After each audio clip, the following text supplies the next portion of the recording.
আসসালামু আলাইকুম ভিউয়ার্স, কেমন আছেন আপনারা সবাই? আশা করি সবাই ভালো আছেন, সুস্থ আছেন। ভিউয়ার্স, আমরা আজকে যোগাযোগকরণের 10 নম্বর ভিডিও নিয়ে এসেছি।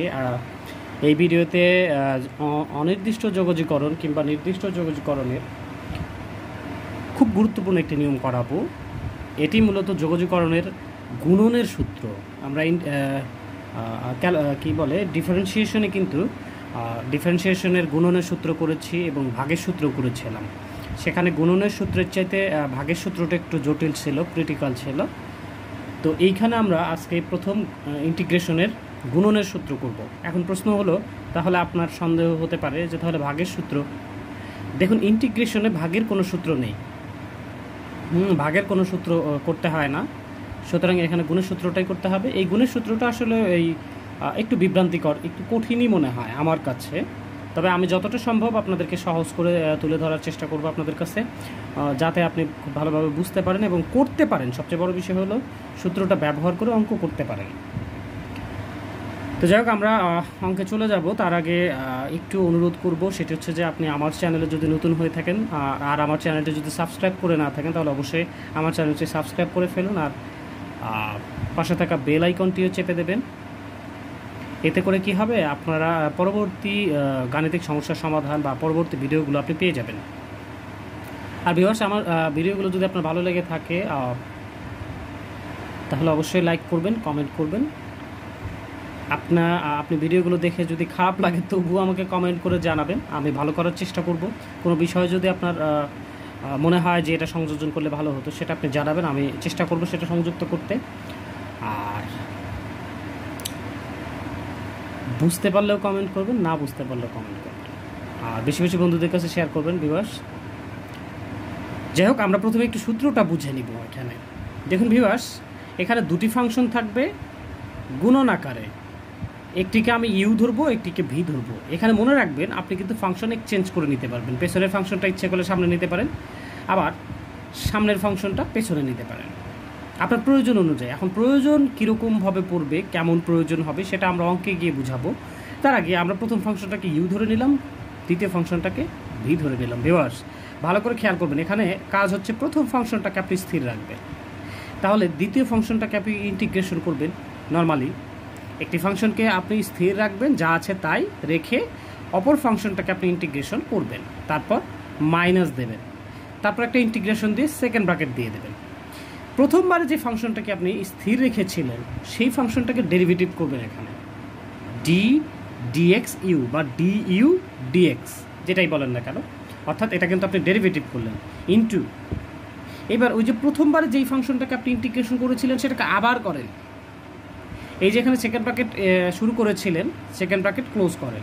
ইন্টিগ্রেশন করলে এখানে ডিএক্স দিতে হবে। আবার এই যে এই ইন্টিগ্রেশন, এটা তো ব্র্যাকেটের বাইরে ছিল, সুতরাং এই ইন্টিগ্রেশনের জন্য যে ডিএক্স আমাকে নিতে হবে সেটা কিন্তু ব্র্যাকেটের বাইরেই নিতে হবে।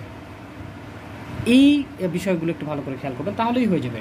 আমি আবারও সংক্ষেপে বলছি, একটু বোঝানোর চেষ্টা করছি। সেটা হচ্ছে দুটো ফাংশন থাকবে, তার মধ্যে আপনি একটিকে স্থির রাখবেন, অপরটিকে ইন্টিগ্রেশন করবেন প্রয়োজন অনুযায়ী।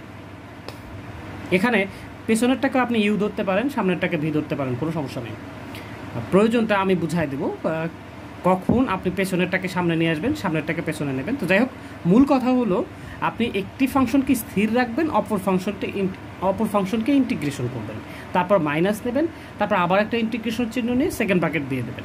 এরপরে প্রথমে যে ফাংশনটিকে আপনি স্থির রেখেছিলেন, অর্থাৎ ইন্টিগ্রেশনও করেননি, কিছুই করেননি, স্থির রেখেছিলেন, সেটাকে আপনি ডেরিভেটিভ করবেন, অর্থাৎ ডিইউ ডিএক্স করবেন, ডিএক্স করবেন আর কি। যাই হোক, তারপরে একটা ইন্টু দিয়ে আবার ইন্টিগ্রেশন দিয়ে প্রথমে যে ফাংশনটিকে আপনি ইন্টিগ্রেশন করেছিলেন, যেমন এখানে ভিকে আমরা ইন্টিগ্রেশন করেছিলাম, সেই ভিকে আবার ইন্টিগ্রেশন করব, সেকেন্ড ব্র্যাকেট ক্লোজ করব, অ্যান্ড দেন এই ইন্টিগ্রেশনের জন্য আরেকটা ডিএক্স আমরা পেছনে নিয়ে দেব। তো যাই হোক, আমরা এই সূত্রটি ব্যবহার করে দেখি এখানে যে অঙ্কটি রয়েছে সেই অঙ্কটি করা যায় কিনা। এখানে আমরা যে অঙ্কটি দেখতে পাচ্ছি সেটি হচ্ছে যে integration x tan inverse x dx. Viewers, এখানে লক্ষ্য করেন আপনি ফাংশন এক্সচেঞ্জ করবেন কি না, কিংবা আপনি ফাংশন এক্সচেঞ্জ করে অঙ্ক করতে পারবেন কি না, সেটার জন্য এইখানে কিন্তু আপনাকে ভালো করে খেয়াল করতে হবে। একটা ফাংশনকে ইন্টিগ্রেশন করতে হয় আর একটা ফাংশনকে স্থির রাখতে হয়। লক্ষ্য করেন ভিউয়ার্স, আপনি এক্সের ইন্টিগ্রেশন করতে পারবেন, কেননা এর পাওয়ার 1, পাওয়ারের সাথে এক যোগ করবেন আর ওই যোগ ফল দ্বারা ভাগ করে দেবেন। কিন্তু ট্যান ইনভার্স এক্সের পুরো ইন্টিগ্রেশনের সূত্র হয় না। tan ইনভার্স x এর কোনো ইন্টিগ্রেশনের সূত্র নেই, আমরা পড়িনি, তাহলে এটা নতুন করে সূত্র খুঁজতে হবে, বের করতে হবে, যেটা মস্তিষ্কের উপর প্রচুর চাপ ফেলবে। আমরা এর জন্য কোনো সূত্র পড়ব না। বেটার আমরা কী করবো, যেহেতু এটার ইন্টিগ্রেশন করা যায় না, তাহলে আমরা এটাকে ইন্টিগ্রেশন করব না, বরং এটাকে আমরা স্থির রাখবো, এইটাকে ইন্টিগ্রেশন করবো, কোনো সমস্যা নেই। এইভাবে আপনি দেখবেন যদি দুটোকে ইন্টিগ্রেশন করা যায় তাহলে সেই ক্ষেত্রে আপনার এক্সচেঞ্জ করার কোনো দরকার নেই। কিন্তু এমন যদি হয় যে একটি ফাংশনকে ইন্টিগ্রেশন করা যায় কিন্তু অপরটাকে ইন্টিগ্রেশন করতে গেলে সেটা জটিল হবে, সেই ক্ষেত্রে আপনি কী করবেন, যেটাকে ইন্টিগ্রেশন করলে জটিল হয় বা কঠিন হয় সেটাকে আপনি সামনে নেবেন। তাহলে আমরা প্রথমে অঙ্কটি তুলে নেই, খুবই সহজ অঙ্ক ভিউয়ার্স, সূত্রটা আমরা খুব সহজে ফেলার চেষ্টা করব। আমি তো আপনাদের সাথে রয়েছি। দেখুন x tan inverse x dx, এটাকে আপনি একটু সাজিয়ে নেবেন। tan ইনভার্স এক্স ইন্টু, এখানে স্পষ্ট করে ইন্টু দেবেন, কেননা এখানেও কিন্তু একটি এক্স রয়েছে। আপনি যদি ইন্টুটা ভালো করে না দেন তাহলে কিন্তু এই এক্স কেমন একটা বিচ্ছিরি অবস্থা দাঁড়াবে। আবার পেছনের ডিএক্স একটু ফাঁকা করেই রাখেন, কোনো সমস্যা নেই। এখানে মোটামুটি আপনি এইটাকে ইউ ধরেন, এইটাকে বি ধরেন, আমি এক্সচেঞ্জ করে নিলাম, একটু সাজিয়ে নিলাম। এইবার আপনি জানেন যে এই প্রথম ফাংশনটাকে আমরা স্থির রাখবো, অর্থাৎ tan ইনভার্স এক্স। আপনি যদি সাজিয়ে না নিয়ে একেবারে করতে পারেন খুবই ভালো কথা। তো আমরা এই ইউকে স্থির রাখলাম, অর্থাৎ প্রথম ফাংশনটাকে স্থির রাখলাম, তাহলে দ্বিতীয়টার ইন্টিগ্রেশন করব। প্রথমে সূত্র ফেলবো, আর ইন্টিগ্রেশন নিলেই ডিএক্স নিতে হবে মাইনাস, এবার একটা ইন্টিগ্রেশন নেন, তারপরে সেকেন্ড ব্র্যাকেট নেবেন, তারপর প্রথম ফাংশনটা যেটা স্থির রেখেছিলেন সেটাকে ডিডিএক্স করবেন, তাহলে ডিডিএক্স tan ইনভার্স এক্স। এখানে কিন্তু আপনার ইন্টিগ্রেশন বলেছি কি, আসলে এটা ডেরিভেটিভ করতে হবে। হ্যাঁ, এখানে কিন্তু আপনার ইন্টিগ্রেশনের সূত্রের পাশাপাশি ডেরিভেটিভের সূত্রও লাগবে, যেটা আমরা জেড ধরার অঙ্কগুলোতে করতাম। ইন্টু এরপর আবার একটি ইন্টিগ্রেশন নিয়ে প্রথমে যে ফাংশনটিকে ইন্টিগ্রেশন করেছিলেন সেটাকে আবার করবেন, তাহলে এখানে এক্স, তারপর নেন আপনি ডিএক্স, এই যে সেকেন্ড ব্র্যাকেটটা শুরু করেছিলেন এটা এখানে শেষ করে দিয়ে এই ইন্টিগ্রেশনের জন্য একটা ডিএক্স নেন। দেখেন একটা জিনিসও কিন্তু বাদ দেওয়া যাবে না, আপনি প্রথমে ঠান্ডা মাথায় সূত্রটা ফেলবেন সুন্দর করে, তারপরে আপনি সূত্র প্রয়োগ করেন। দেখেন ভিউয়ার্স, আপনার প্রয়োজনটা এখানে সবচেয়ে বড় বিষয়। আমি যখন ডেরিভেটিভ করাইতাম সেখানে ডিডিএক্স কথাটা বারবার লিখতাম না, বলতাম সরাসরি করে দিন, কি দরকার। আর এইখানে কিন্তু আমি বলবো যে আপনি অবশ্যই সরাসরি করবেন না, তাহলে আপনার বিভ্রান্তি হতে পারে। আপনি ধীরে করেন, এখানে সাইন বসান, চিহ্ন বসান, ইন্টিগ্রেশন চিহ্ন নেন, তারপর আপনি সূত্র ফেলেন। ভিউয়ার্স, এখানে tan ইনভার্স এক্স স্থির থাকবে, যা আছে তাই। এখানে এক্সের যদি আমরা ইন্টিগ্রেশন করি তাহলে আমরা জানি এক্সের পাওয়ারের সাথে এক যোগ করতে হবে, ডিভাইডেড বাই এই যে যোগফলটা সেটা নিচে লিখতে হবে, মাইনাস রয়েছে মাইনাস, ইন্টিগ্রেশন রয়েছে ইন্টিগ্রেশন, একেবারে সেটা করা যাবে না একেবারেই। আপনি প্রথমে এইটা করেন, tan ইনভার্স এক্সের ডেরিভেটিভ করেন। আমরা জানি tan ইনভার্স এক্সের ডিডিএক্স করলে হয়, আমরা জানি ডিডিএক্স করলে এটা ডিএক্স, tan ইনভার্স এক্সের ডিডিএক্স করলে 1/1 + x² হয়। তাহলে এখানে লক্ষ্য করেন, এটা আমরা যদি এই অংশটুকু করি, অর্থাৎ ডেরিভেটিভের সূত্র ফেলি, তাহলে আসবে 1/1 + x² ইন্টু এই যে এই এক্সের যদি আমরা করি তাহলে x 1 + 1 divided by 1 + 1। Very good, bracket close করে পেছনে আমরা ডিএক্সটা করে দেবো। এইখানে লক্ষ্য করেন আপনি এই যে একে একে 2 হয় আর এটা x² হয়, তাহলে অর্থাৎ x²/2 এটা আমরা সামনে লিখবো, tan ইনভার্স এক্সকে পেছনে লিখবো। কেন? কারণ এই x²/2 যদি আমি পেছনে রাখতাম তাহলে এখানে যদি আমি x²/2 লিখতাম তাহলে মনে হতো এই এক্স আর x² গুণ করে x³/2 লেখা যাবে। হ্যাঁ, অর্থাৎ এখানে tan ইনভার্সের যেমন চলক x²/2 কেও কিন্তু আপনার চলক মনে হতে পারে, সেজন্য এটাকে নিরাপদ করার জন্য আপনি সামনে নিয়ে আসবেন। হ্যাঁ, যদি না নিয়ে আসে তাহলে জেল ফাঁসি তো আর হবে না, বরং আমি বলতে চাচ্ছি যে আপনার ভুল হওয়ার সম্ভাবনা থাকতে পারে। সেই ক্ষেত্রে আপনি অবশ্যই নিরাপদ করে নেবেন। এখানে আরেকটু ক্যালকুলেশন করা যাক, ইন্টিগ্রেশন রয়েছে, ইন্টিগ্রেশন নিচে দেখেন 1 + x² রয়েছে, 1 + x², এই যে নিচের 2টা আপনি কি করবেন, উপরে তো x² হয়, এটা এখানে দিলাম, কোনো সমস্যা নেই, কিন্তু আপনি নিচের 2টা কি করবেন, সেই ক্ষেত্রে নিচের 2টাকে আপনি 1/2 আকারে একেবারে বাইরে নিয়ে আসবেন, কেননা এটা তো ধ্রুবক, এটা তো ইন্টিগ্রেশনের বাইরে একেবারে নিয়ে আসা যায়, আর পেছনে ডিএক্স লিখে ফেলেন, কোনো সমস্যা নাই। এখন দেখেন ভিউয়ার্স, আমরা এই অংশটা ইন্টিগ্রেশন কিভাবে করব একটু চিন্তা করলেই পাওয়া যাবে, নর্মাল ওয়েতে যাওয়া যাবে না। আমি দেখায় দিচ্ছি কি করবেন, মাইনাস আছে মাইনাস, হাফ রয়েছে হাফ। ভিউয়ার্স, এখানে যেটা করতে পারেন সেটা হচ্ছে যে এই যে নিচে যে হরটা রয়েছে ওপরে আপনি এই হরের মতো আকার নিয়ে আসতে পারেন, তাহলে কি হবে, কী হবে সেটা আমি দেখাচ্ছি, বুঝতে পারবেন, কোনো সমস্যা নেই। নিচে আছে 1 + x², তাহলে উপরে আমি নেব 1 + x², বাট আমার উপরে তো ছিল শুধুমাত্র x², তাহলে এই যে +1টা বাড়তি এসেছে সেটার জন্য একটা -1 দিতে হবে। আর এখানে দেখেন 1 + x², এটা কিন্তু আপনি নিচে যা ছিল তাই রাখলেন এখানে, অর্থাৎ একটা +1 এক্সট্রা করে নিয়েছেন, -1 দিয়ে শোধ দিয়ে দিয়েছেন। উদ্দেশ্যে আমরা নিচের রাশিটার মতো করতে চাই। এবার এই হরটা ডিস্ট্রিবিউট করে দেবো, এই হরটা এর নিচে একবার দেবো এবং আরেকবার এর নিচে দেবো। তো ভিউয়ার্স একটু এক্সিকিউট করা যাক। আমার মনে হয় যে অনির্দিষ্ট যোগজকরণের এটাই একটু লং অঙ্ক, খুব কঠিন না। তাহলে এটা ডিস্ট্রিবিউট করে দিলে ইন্টিগ্রেশন তো রইলই, এখানে থার্ড ব্র্যাকেট ইউজ করে 1 + x², আপনি এই দুটো রাশির নিচে এই দুটো রাশি দেবেন, কেননা 1 + x² / 1 + x² = 1 লেখা যায়, কেননা একই রাশিকে একই রাশি দ্বারা ভাগ করলে 1 হয়, আমরা জানি। এরপরে দেখেন এখানে মাইনাস রয়েছে, তাহলে আমরা এখানে মাইনাস দিয়ে দেবো, আর এই 1-এর নিচে ওই রাশিটা দিয়ে দেবো, তাহলে 1 / 1 + x²। হ্যাঁ, আর এরপরে আপনি নেন থার্ড ব্র্যাকেট, এরপরে নেন dx। এই তো, এরপরে আর একটু এক্সিকিউট করা যাক। x²/2 এটা যা আছে তাই, এখানে তো আর ইন্টিগ্রেশনও করার নাই, ডেরিভেটিভও করার নাই, মাইনাস রয়েছে মাইনাস, হাফ রয়েছে হাফ, এটা কিন্তু এখন ইন্টিগ্রেশন করা হয় নাই। এখানে লক্ষ্য করেন এই হাফটা কিন্তু এর সাথেও ইন্টু রয়েছে, এর সাথেও ইন্টু রয়েছে, সুতরাং এখানে আমাদের থার্ড ব্র্যাকেট করতে হবে। আর আপনি 1-এর ইন্টিগ্রেশন যদি করেন তাহলে আমরা জানি x হয়, মাইনাস রয়েছে মাইনাস, এরপরে যদি আপনারা একটু খেয়াল করেন ইন্টিগ্রেশন 1/1 + x² dx, এই যে ইন্টিগ্রেশন 1/1 + x² dx, এই 1/1 + x², এটি কার ডেরিভেটিভের ফল? একটু যদি চিন্তা করেন, আমরা জানি এটি tan ইনভার্সের ডেরিভেটিভের ফল। যেহেতু এই রাশিটি tan ইনভার্সের ডেরিভেটিভের ফল, তাহলে এই রাশিটির ইন্টিগ্রেশন হবে tan ইনভার্স। যেহেতু এটা tan ইনভার্স থেকে আসে, তাই এটা থেকে আমরা যদি মানে ডেরিভেটিভ করে, যেহেতু tan ইনভার্স থেকে এটা আসে, তাহলে এটাকে সমাকলন করে tan ইনভার্স হবে। অর্থাৎ ইনভার্স সূত্র যেগুলো আমরা এর আগে বুঝেছিলাম, কিন্তু যে tan ইনভার্স ডেরিভেটিভ করে যে অ্যান্সারগুলো পাওয়া যায়, সেটাকে যদি আমরা ইন্টিগ্রেশন করি, তাহলে যাকে আমরা ডেরিভেটিভ করেছিলাম সেই জিনিসটা আবার ব্যাক আসবে। তো এইটা হচ্ছে tan ইনভার্সের যেহেতু ডেরিভেটিভ, তাহলে এই রাশিটার সমাকলন হবে tan ইনভার্স। এবং এই সূত্রটা কিন্তু আমরা প্রয়োগ করেছি অলরেডি, এই যেখানে দেখেন ddx tan inverse x = 1/1 + x², অর্থাৎ এই রাশিটা কিন্তু tan ইনভার্সের ডেরিভেটিভ, ফলে এইটার সমাকলন tan ইনভার্স হবে। এর ডেরিভেটিভ এইটা, এর সমাকলন এইটা, সিম্পল। এরপরে থার্ড ব্র্যাকেট ক্লোজ করেন, আর সমাকলন করা শেষ, তাহলে আমরা সমাকলন ধ্রুবক c নিয়ে নেব। এরপর একটু সাজিয়ে নিলেও নিতে পারেন, আর আপনি এইভাবে রাখলেও কোনো সমস্যা নেই। এখানে যেটা করা যেতে পারে, এই যে tan ইনভার্স আর tan ইনভার্স একখানি করে হয়তো কমন নেওয়া যেতে পারে। আমরা একটু এক্সিকিউট করেই দেখি, x²/2, এইখানে tan ইনভার্স রয়েছে, tan ইনভার্স x রয়েছে x, এই যে হাফ আর x গুণ করে আমরা পেছনে নিলাম, হাফ × x, আর এই যে মাইনাস রয়েছে মাইনাস, আর মাইনাসে মাইনাসে দেখেন এই মাইনাস আর এই মাইনাসে প্লাস হয়ে যাবে, হাফ × tan ইনভার্স x, এখানে হাফ থাকবে একটা, প্লাস c।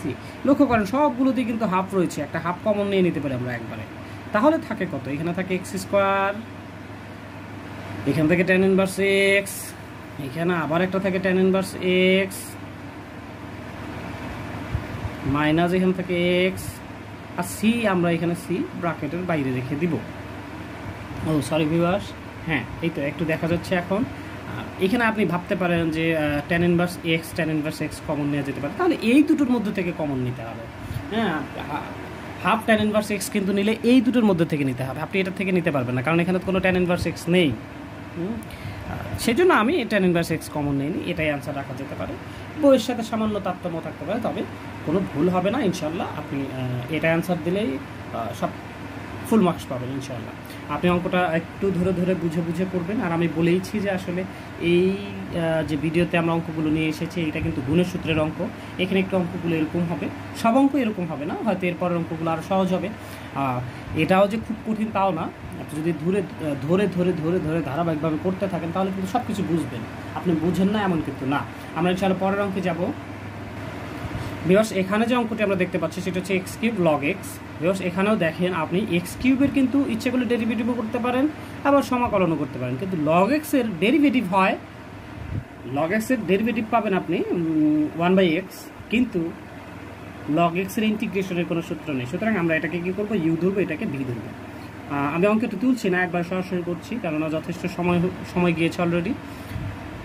যাই হোক, ইকুয়াল আমরা লগ এক্সকে স্থির রাখবো, ইন্টিগ্রেশন এক্স কিউবকে ডেরিভেটিভ করবো মাইনাস ইন্টিগ্রেশন সেকেন্ড ব্র্যাকেট যেটাকে স্থির রেখেছি সেটাকে ডিডি এক্স করবো।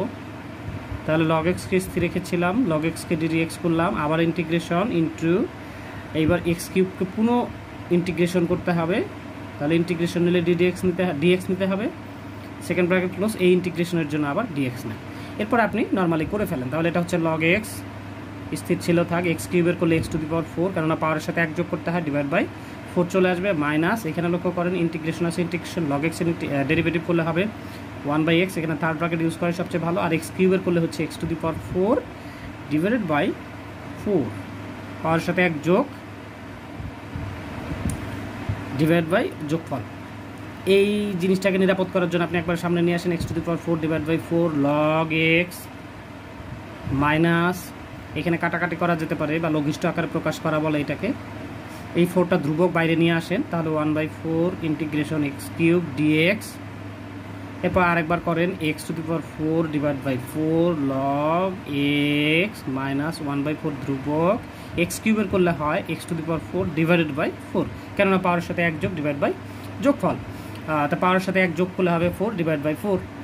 যেহেতু আবার ইন্টিগ্রেশন করা শেষ, সেই ক্ষেত্রে আমি একটা সি দিয়ে দেবো, ইকুয়াল আপনি 1/4 কমন নিতে পারেন, কিংবা x to the power 4 divide by 4 কিন্তু কমন নিতে পারেন, কেননা এখানে দেখেন এক্স টু দি পাওয়ার 4/4 আছে, এখানেও কিন্তু এক্স টু দি পাওয়ার 4/4 আছে, তাহলে এক্স টু দি পাওয়ার 4/4 আপনি কমন নিয়ে নিতে পারেন। তাহলে থাকে কত হচ্ছে লগ এক্স মাইনাস 1/4, আর সি থেকে তো আপনি কমন নেন, কারণ সি তো c plus c, that is the answer.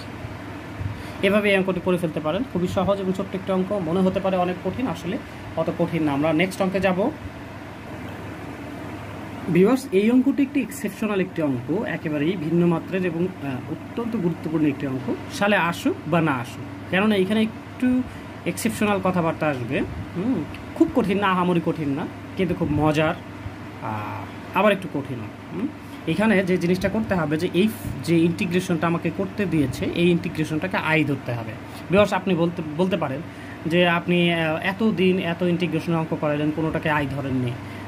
আমি বলবো এটাকে আই ধরা প্রয়োজন। এখন কেন প্রয়োজন সেটা আমরা সামনে দেখব। এখন কথা হলো, আপনি বলতে পারেন তাহলে এক্সেপশনালে আই আমরা কোন ধরনের অঙ্কে ধরবো। সেই ক্ষেত্রে মনে রাখবেন, ই এক্সের সাথে অপর একটি ফাংশন যদি গুণন আকারে থাকে, বিশেষ করে কজ বা সাইন, কিংবা অন্য ত্রিকোণমিতিক ফাংশন যদি থাকে, বিশেষ করে কজ আর সাইন, এটা যদি থাকে তাহলে সেই ক্ষেত্রে আই ধরবেন। তো আমরা এটাকে আই ধরে নেই, আই ইজ ইকুয়াল ইন্টিগ্রেশন ধরি e x cos x dx. Viewers, আপনি ইচ্ছে করলে এটাকে সামনে নিয়ে আসতে পারেন, আবার ইচ্ছে করলে এটাকে সামনে রেখেই কাজ করতে পারেন। তো যাই হোক ভিউয়ার্স, আমরা এটাকে সামনে নিয়ে আসবো। তো সামনে নিয়ে আসবো মানে এটাকে ইউ ধরবো, এটাকে ভি ধরবো, তাহলে এটাকে স্থির রাখবো কজ এক্স, এটার ইন্টিগ্রেশন করব মাইনাস ইন্টিগ্রেশন সেকেন্ড ব্র্যাকেট, এরপরে ওই কজ এক্সের ডেরিভেটিভ করতে হবে, আগে সূত্রটা ফেলবো, আবার ইন্টিগ্রেশন ই এক্সের ডিএক্স করো, আর এই সেকেন্ড ব্র্যাকেট ক্লোজ করতে হবে, তারপরে আবার ডিএক্স দিতে হবে। ভিউয়ার্স, এখানে কজ এক্স রয়েছে, কজ এক্স, ই এক্স এর ইন্টিগ্রেশন আমরা জানি ই এক্সই হয়, মাইনাস আছে মাইনাস, এখানে ইন্টিগ্রেশন রয়েছে, ইন্টিগ্রেশন কজ এক্স এর করলে হয় মাইনাস সাইন এক্স ইন্টু ই এক্স এর করলে ই এক্সই হবে। আবার পেছনে কিন্তু ডিএক্স দিবার জন্য থার্ড ব্র্যাকেট ইউজ করা যেতে পারে, কিংবা সেকেন্ড ব্র্যাকেট ইউজ করলে কোনো সমস্যা নেই। ভিউয়ার্স, লক্ষ্য করেন এই মাইনাসটা এই মাইনাসের সাথে যুদ্ধ করে প্লাস হয়ে যাবে, আর এইখানে কিন্তু কোনো কিছুই করার নেই, সুতরাং ই এক্সটাকে সামনে লিখবো সাজানোর জন্য, ই এক্স কজ এক্স, এটা থাকলো মাইনাস আছে মাইনাস, এটা মাইনাস আর এই মাইনাসে প্লাস হয়ে যাবে। তাহলে এখানে থাকলো হচ্ছে ইন্টিগ্রেশন, এই যে দেখেন সাইন এক্স আর ই এক্স ডিএক্স। আবার কিন্তু দেখেন এখানে গুণের সূত্র পড়ে, কেন আই ধরেছিলাম সেটা আমি এখন এক্সপ্লেন করব। আরেকটা লাইন যাক, ই এক্স অন্যগুলোর ক্ষেত্রে কিন্তু এই ধরনের সমস্যাটা দাঁড়ায়নি, কিন্তু এখানে সমস্যা হবে। প্লাস ইন্টিগ্রেশন, এখানে আবার সাইনকে তাহলে স্থির করেন, সাইনকে স্থির রাখলাম, অর্থাৎ এখানে আবার নতুন করে একটি অঙ্ক করতে হবে। হ্যাঁ, সাইন এক্সকে স্থির রাখলাম, ইন্টিগ্রেশন আবার ই এক্সকে ইন্টিগ্রেশন করলাম ডিএক্স মাইনাস আবার ইন্টিগ্রেশন সেকেন্ড ব্র্যাকেট, এবার যাকে স্থির রেখেছিলাম তার ডিডিএক্স নর্মালি আর কি, এখানে গুণের সূত্রটা ফেলাই হচ্ছে ফ্যাক্ট, আর কিছু না। আপনি যদি প্রপারলি গুণের সূত্রটা ইউজ করতে পারেন তাহলে কোনো ব্যাপারই না। Second bracket close dx. বিএস একটু লক্ষ্য করেন, e x cos x plus sine x আছে, সাইন এক্স, এই ইএক্স এর ইন্টিগ্রেশন আমরা জানি ইএক্সই হয়, একটু সাজিয়ে নিতে হবে, মাইনাস আছে মাইনাস, এই ইন্টিগ্রেশন দেখেন বিকজ এ পাশে কিন্তু আই ছিল, এই যে আই, এই যে এখান থেকে আই চলছে, এগুলো কিন্তু আই, আমরা যদি এখানে বাদ দিই সব আই আসবে, আমরা জানি এগুলো করতে হয়। এখানে লক্ষ্য করেন সাইন এক্সের করলে হয় কজ এক্স, আর পেছনে রইল ইএক্স ডিএক্স। এই যে দেখেন integration e x cos x, integration e x cos x, এইখানে এই অঙ্কটি আবার এখানে নতুন করে শুরু হচ্ছে কিন্তু। তাহলে আপনি কি এভাবে সারা জীবন করতে থাকবেন? আপনাকে তো তাহলে সারা জীবন করতে, এটা আবার করবেন, আবার সাইন এক্স এক্স আসবে, আবার সাইন এক্স এক্সের আবার করবেন, সেটার হবে আবার কজ এক্স এক্স, এভাবে আপনি কতকাল করবেন? সেই জন্য আমরা যেটা করতে পারি দেখেন ভিউয়ার্স, আমরা তো এই যে ইএক্স কজ এক্স ডিএক্স এই ফাংশনটাকে কিন্তু আই ধরেছি, ফলে এর বদলে কিন্তু আমরা এখানে আই বসাতে পারি। হ্যাঁ, তাহলে কি হয়, এই পাশে আই তো ছিলই, তাহলে e x cos x sine x, এই ইএক্সটাকে সামনে লেখা যাক মাইনাস, এটাকে আমরা আই বানাই দিলাম, এই পাশে কিন্তু আই ছিল। এবার এই আইকে এই পাশে পক্ষান্তর করেন, তাহলে আই প্লাস আই হচ্ছে ইজ ইকুয়াল, এখানে ইএক্স কমন যায়, আপনি ইএক্স কমন নিলে থাকে sine x plus cos x. Viewers এখানে আই আর আই যোগ করলে হবে 2i ইজ ইকুয়াল, এখানে e x sine x plus cos x, এরপর 2 পক্ষান্তর করে দেন, তাহলে I is equal 1/2 e x sine x plus cos x, that is the answer. এই যে আই মানেই তো এইটা যেটার আমরা ইন্টিগ্রেশন করলাম এতক্ষণ ধরে, হ্যাঁ, তা আই এর মানটাই তো আমরা এখানে বের করেছি, সুতরাং এটাই অ্যান্সার। সিম্পল। প্লাস সি দিয়ে দেবেন অবশ্যই, আমি ভুল করে প্লাস সি দেই না। তো ভিউয়ার্স আশা করি এই অঙ্কটি আপনারা বুঝতে পেরেছেন, আর এখানে বিশেষ করে ওই যে আই নিয়ে আসতে হয়, এই জন্যই অঙ্কটা অদ্ভুত মনে হয়, কিন্তু মজার, অনেক মজার। আপনি সুন্দর করে যদি করেন দেখবেন একই জিনিস রিপিট হচ্ছে, একই সূত্র বারবার হচ্ছে। হ্যাঁ, আপনি 2বার করে নেবেন, 2বার বা 3বার করে নেবেন, দেখবেন এই অঙ্কটা একবারে পরীক্ষার খাতায় কমনও পাবেন, প্রশ্নে কমনও পাবেন, পরীক্ষার খাতায় সুন্দরভাবে অ্যান্সারও করতে পারবেন, যদি আপনি পরীক্ষার আগে 2-1বার এটি করেন revise. So thank you viewers, ভালো থাকবেন, সুস্থ থাকবেন। আমার চ্যানেলে নতুন হলে অবশ্যই সাবস্ক্রাইব করবেন, বারবার আমি বলি, বারবার অনুরোধ করি। আর আমার ভিডিওগুলো ভালো লাগলে অবশ্যই লাইক করবেন, কমেন্ট করবেন। আল্লাহ হাফেজ।